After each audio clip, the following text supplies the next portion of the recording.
Di sini tampak dalam narasi video tersebut ada saudara kita, saudara Kori. Ini sebetulnya teman saya. Saya juga bingung sama beliau. Karena sejak awal memang kita dipusingkan ketika ia nantang-nantang berantem, nantang-nantang perang dengan Bahar bin Smith. Bukannya 1 lawan 1, lantas kemudian Bahar Smith membawa pasukannya yang sampai geger di Kresek tempo hari. Karena kita lihat di beberapa momen memang saudara Kori ini patut diduga selalu nantang-nantang dan ngajak perang. Dan ini kan sebetulnya tidak baik untuk iklim demokrasi. Tidak baik untuk negeri kita yang aman, damai, sentosa. Maka menurut saya, apapun tindakan pidana yang telah dilakukan olehnya wajib ditegakkan hukum. Sok jago, sok hebat, menganiaya orang lain dengan teriakan takbir, dan pemerintah tidak boleh biarkan. Ini preman-preman berjubah harus tidak. Karena kalau tidak ditindak, ya semut, sekecil-kecilnya semut, kalau diinjak dia pasti gigit juga. Apalagi manusia. Ingat hari ini, PWI dan Laskar Sabillah masih sangat menghormati negara, menghormati pemerintah yang sah, menghormati aparat penegak hukum, sehingganya tidak main hakim sendiri. Ini ada informasi kejadian cukup panas terbaru di Bekasi. Diinformasikan bahwasanya pelantikan PWI, Organisasi Perjuangan Wali Songo Indonesia, dan Laskar Sabillah di Bekasi hari ini dihadiri oleh Gus Abbas Buntet, dikacaukan oleh segerombolan muhibbin FPI yang dikomandoi oleh saudara Kori. Tanpa mereka berusaha mendekati mobil Gus Abbas, Ketua Umum Perjuangan Wali Songo Indonesia, Laskar Sabillah, dan mau menyerang. PWI LS Bekasi Raya berhasil pukul mundur gerombolan Mukibin FPI dan kelompok saudara Kori. Atas insiden tersebut, Pak Kanit Intel Polsek Bantar Gebang menjadi korban pelemparan batu dari Mukibin FPI yang dikomandoi oleh si Kori. Kemudian disampaikan ada tagar segera proses hukum. Baik pihak yang bertanggung jawab, termasuk juga di situ patut diduga kelompok bekas FPI yang memprovokasi, dan juga patut diduga saudara Kori juga terlibat dalam provokasi tersebut. Dikarenakan ini murni acara organisasi, yakni kegiatan pelantikan pengurus Perjuangan Wali Songo Indonesia dan Laskar Sabillah.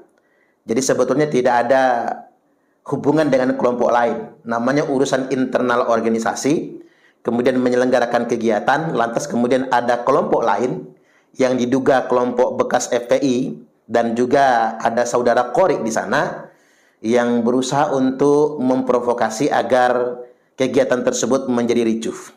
Maka atas dugaan ini kami menghimbau kepada aparat penegak hukum agar melakukan tindakan hukum terhadap semua pihak yang bertanggung jawab. Karena apa yang mereka lakukan merupakan sebuah tindakan provokasi dan kemudian gangguan ketertiban dan keamanan, dan juga merupakan salah satu bentuk tindakan premanisme. Sebagaimana kita ketahui, hari ini pemerintah sedang concern untuk menanggulangi problematika premanisme yang sedang marak di negeri kita belakangan ini, di mana preman-preman ini menggunakan nama-nama ormas atau LSM untuk melegalisasi kegiatan-kegiatan premanisme mereka. Bahkan tidak jarang preman-preman ini menggunakan jubah-jubah keagamaan. Maka menurut kami provokasi yang dilakukan bahkan sampai berdampak kepada beberapa orang yang terluka gara-gara insiden tersebut, ini mesti diselesaikan secara hukum. Di negeri ini tidak boleh siapapun bisa main hakim sendiri. Kita tidak ingin kemudian ada orang yang gagah-gagahan atas nama ormas, atas nama sekelompok orang, kemudian karena dia bergerombol dan berkelompok, dia merasa jagoan, kemudian dia merasa gagah, lalu dengan arogannya mengganggu kegiatan orang lain. Negara ini adalah negara hukum. Preman tidak boleh berkeliaran. Artinya memang wibawa negara sebagai negara hukum harus ditegakkan untuk mendisiplinkan orang-orang yang dengan arogan yang mengatasnamakan kelompok atau ormas, lantas kemudian menimbulkan gangguan terhadap kegiatan organisasi orang lain. Sekali lagi kami mendukung upaya pemerintah membentuk Satgas Anti Premanisme untuk betul-betul menegakkan hukum kepada preman-preman yang berkodok ormas ini. Jadi sebetulnya disinilah kita bisa melihat kewibawaan organisasi PWI LS. Padahal PWI dan Laskar Sabilillah itu adalah organisasi yang sah, organisasi yang resmi, yang juga banyak kader-kadernya, banyak laskarnya, karena benar-benar menghormati negara, menghormati pemerintah, khususnya penegak hukum, maka Laskar Sabilillah tidak mau main hakim sendiri. Ya mungkin karena kegiatan internal PWI Laskar Sabilillah yang diganggu, mungkin saudara-saudara Laskar di sana sudah greget banget itu untuk melakukan aksi balasan. Tapi karena percaya di situ ada aparat negara, ada aparat TNI, ada aparat kepolisian, maka Laskar Sabilillah betul-betul menghormati negara, menghormati pemerintah yang sah. Tapi di lain sisi ada sekelompok preman-preman berjubah yang dia memanfaatkan negara kita sebagai negara hukum. Sok arogan, sok keras. Ini saya katakan sok keras. Padahal begitu ditangkap juga nyengir juga kan, nangis-nangis juga sebetulnya. Jadi kita bersyukur tinggal di negeri ini sebagai negara hukum. Setiap orang tidak bisa main hakim sendiri. Tetapi kesabaran orang juga kan terbatas tentunya. Makanya kepada aparat negara segera lakukan tindakan penegakan hukum kepada semua yang terlibat dalam menimbulkan gangguan keamanan, termasuk provokasi terhadap kegiatan perjuangan Wali Songo Laskar Sabilillah. Di sini tampak dalam narasi video tersebut ada saudara kita, saudara Qori. Ini sebetulnya teman saya. Saya juga bingung sama beliau. Karena sejak awal memang kita dipusingkan ketika ia nantang-nantang berantem, nantang-nantang perang dengan Bahar bin Smith. Bukannya 1 lawan 1, lantas kemudian Bahar Smith membawa pasukannya yang sampai geger di Kresek tempo hari. Polda direpotkan, Polres direpotkan, TNI Polri direpotkan. Yang coba Anda ingat beberapa waktu silam, geger-gegeran ketika saudara Qori datang ke pesantren Kiai Imad di Kresek. Itu kan muncul geger-gegeran karena tantang-tantangan. Yang sampai kemudian Bahar membawa pasukannya. Nah, apa begini kondisi kita? Gagah-gagahan, sok keras. Nggak ada gunanya sok keras, apalagi ramean, apalagi bergerombol. Orang yang sok keras kemudian ramean dan bergerombol kan orang pengecut sebetulnya. Loh, apa juga yang mau dipamerkan dengan gerombolan itu?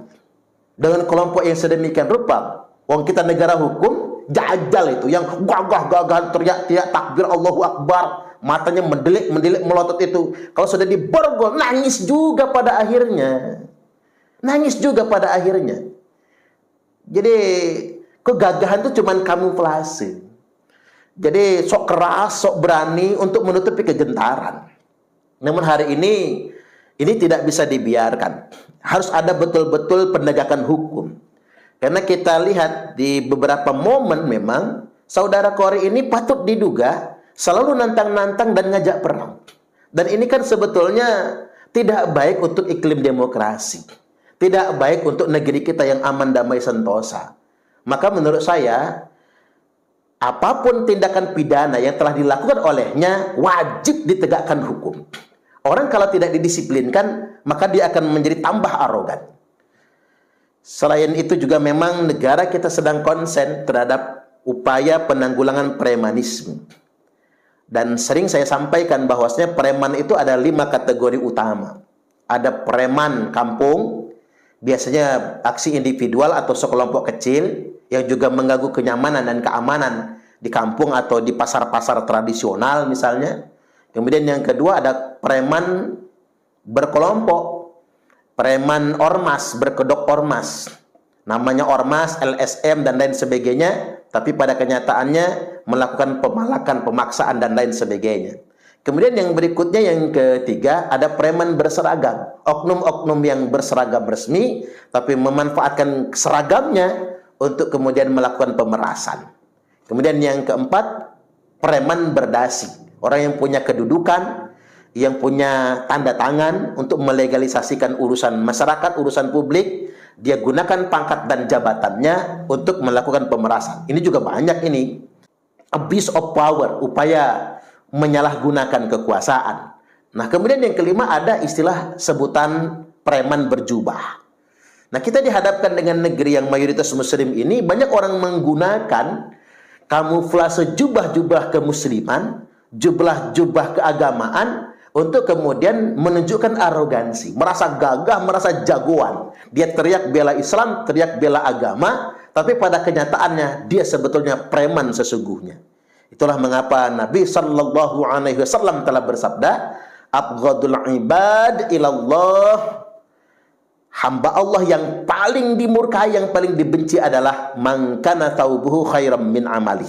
Barang siapa yang pakaiannya lebih istimewa daripada kelakuannya.